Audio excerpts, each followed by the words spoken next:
হঠাৎ করে মার্কিন যুক্তরাষ্ট্রের এই যে শুল্ক যুদ্ধ ঘোষণা করে দেয়া ভারতের বিরুদ্ধে, এর থেকে ভারতকে বাঁচতে হবে। তো কিভাবে বাঁচবে?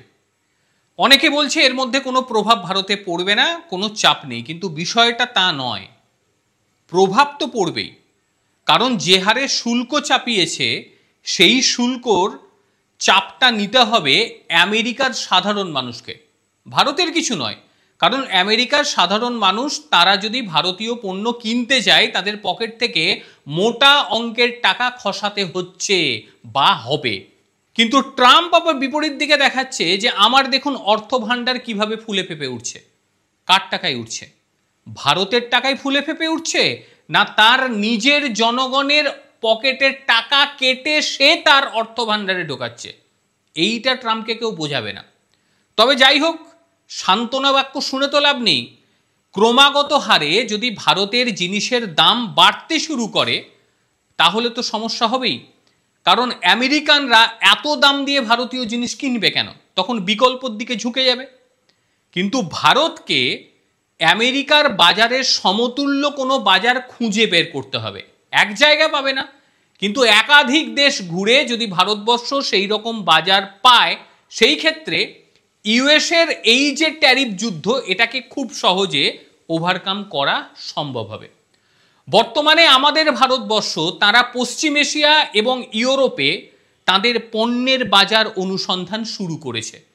তারই মধ্যে নতুন সংযোজন, যেটা কিছুক্ষণ আগে খবর পাওয়া গেল, সেটা হচ্ছে ভারত ওমানের সঙ্গে একটি প্রস্তাবিত বাণিজ্য চুক্তি ফ্রি ট্রেড এগ্রিমেন্টে স্বাক্ষর করার দিকে এগোচ্ছে।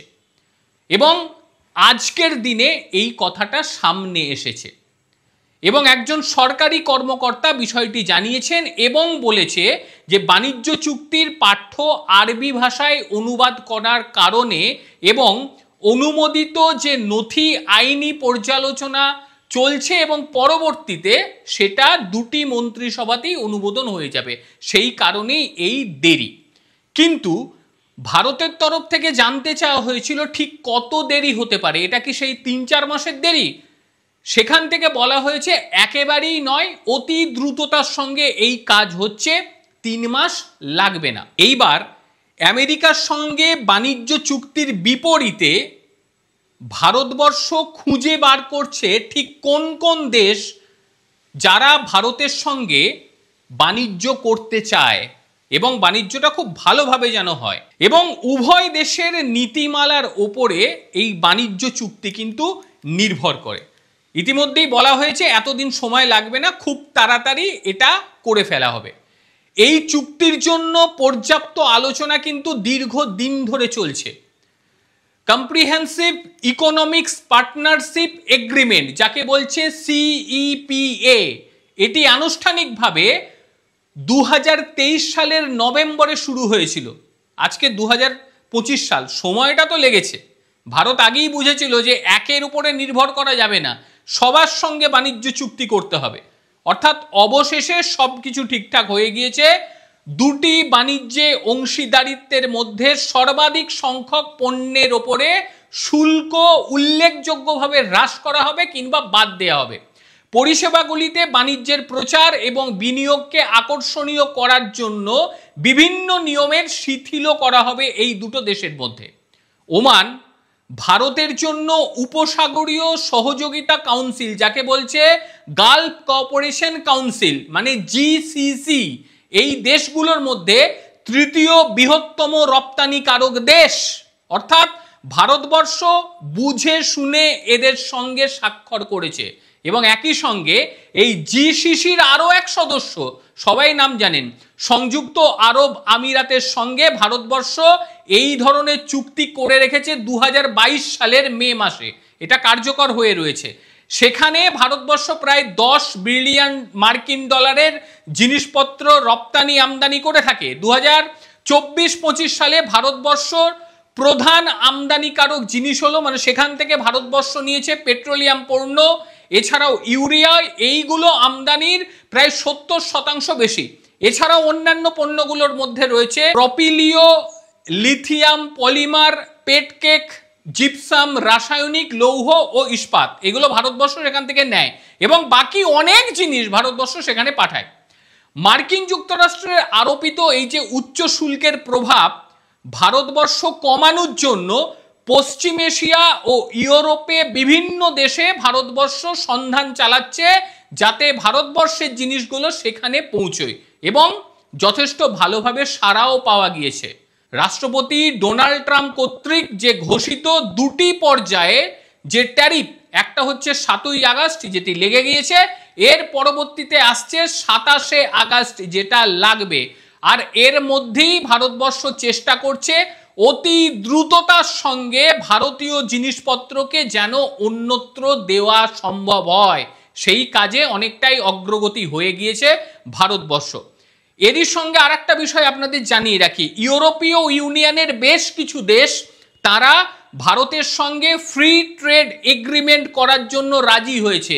সেখানেও ভারতবর্ষ চিন্তা ভাবনা করছে যে তাদের সঙ্গে বাণিজ্য করা যায় কিনা, কারণ ভারতীয় জিনিসের গুণমান যথেষ্ট ভালো এবং তার সঙ্গে ভীষণ কম দাম। কম দামের সঙ্গে গুণমান ভালো হলে জিনিসপত্র তো বিক্রি হবে। দেখুন না, 25% ট্যারিফ পড়ে গিয়েছে, তা সত্ত্বেও আমেরিকানরা রীতিমতো মানে হুড় হুড় করে জিনিসপত্র কিনছে যে না এরপরে দাম বেড়ে যাবে, যত তাড়াতাড়ি সম্ভব জিনিসপত্র আমরা গুছিয়ে নিই, এরপরে তো আরো 25% পড়বে, মানে সব মিলিয়ে 50% বা আরো বেড়ে যেতে পারে। কাজেই ভারতবর্ষ আর আমেরিকাকে নিয়ে ভাবছে না, কারণ যে সমস্ত দেশগুলি মানে গালফ কান্ট্রিগুলোর সঙ্গে খুব ভালো সম্পর্ক ভারতের রয়েছে সেখানে জিনিসপত্র দিচ্ছে। একই সঙ্গে যেমনটি বললাম, ইউরোপীয় ইউনিয়নের বেশ কিছু দেশ ভারতবর্ষের সঙ্গে ইতিমধ্যেই জিনিসপত্র নিয়ে স্বাক্ষর করার দিকে এগিয়েছে, তাদেরকে জিনিসপত্র বেচবে। অর্থাৎ ভারতের কষ্ট কিন্তু সেইভাবে হবে না। আর একই সঙ্গে আরেকটি বিষয়, ভারত সরকারের তরফ থেকে বিভিন্ন ধরনের ট্যাক্সে ছাড় দেওয়ারও ইচ্ছে প্রকাশ করা হয়েছে, অর্থাৎ যাদের ক্ষতি হবে তাদেরকেও কিন্তু ছাড় দেওয়া হবে। আর সবচেয়ে গুরুত্বপূর্ণ বিষয়, যে জিনিসগুলো আমরা বিদেশে পাঠাতাম সেইগুলো আমরা ভারতীয়রাও তো ব্যবহার করতে পারি। ভারতীয়রা শুধুমাত্র ভারতীয় জিনিসই যদি ব্যবহার করতে চাই, সেই ক্ষেত্রে আমাদের দেশের যে পরিমাণ জনসংখ্যা আছে তাতে এই 2-3 মাসের যে একটা গ্যাপ তৈরি হয়েছে ভারতের, মানে এই সমস্যাটা 2-3 মাস থাকবে, এটা নিয়ে অস্বীকার করার কোনো জায়গা নেই, এটা আমরাই পূরণ করে দিতে পারবো। অর্থাৎ ভারতীয় জিনিসপত্র যদি আমরা বেশি করে কিনি, বিদেশি জিনিস যদি না কিনি, সেই ক্ষেত্রে আমেরিকায় যে পরিমাণ জিনিস বিক্রি হতো সেই জিনিসগুলো আমরা অবলীলাক্রমে কিনে নিতে পারবো, কারণ আমাদের যে কেনার মতন ক্ষমতা নেই, আমেরিকানদের আছে আমাদের নেই এমনটি নয়। হয়তো দামের ক্ষেত্রে সেইভাবে বিক্রেতারা পাবে না, কিন্তু কিনতে পারবো। কাজেই খুব একটা সমস্যা হওয়ার কথা নয়। কয়েকদিনের বাজারের অবস্থা আপনারা দেখে নিয়েছেন, নেমেছে, নামেনি বলবো না, নেমেছে, তবে স্টেবল। একদম যে তলানিতে পৌঁছে যাবে যেমনটি ভেবেছিল ট্রাম্প সেটা নয়, কিন্তু আমরা স্টেবল জায়গা ধরে রেখেছি। অর্থাৎ ভারতীয় মানুষরা, ভারতীয় বিনিয়োগকারীরা তারা ভারতের সঙ্গেই আছে। আপনারা আছেন তো ভারতের সঙ্গে, নাকি মানে ওই সমস্ত নেতাদের মতন বলবেন অতি দ্রুততার সঙ্গে ভারত সরকারের উচিত ট্রাম্পের পায়ে ধরে নেওয়া? নিশ্চয়ই বলবেন না, আমি অন্তত বলবো না।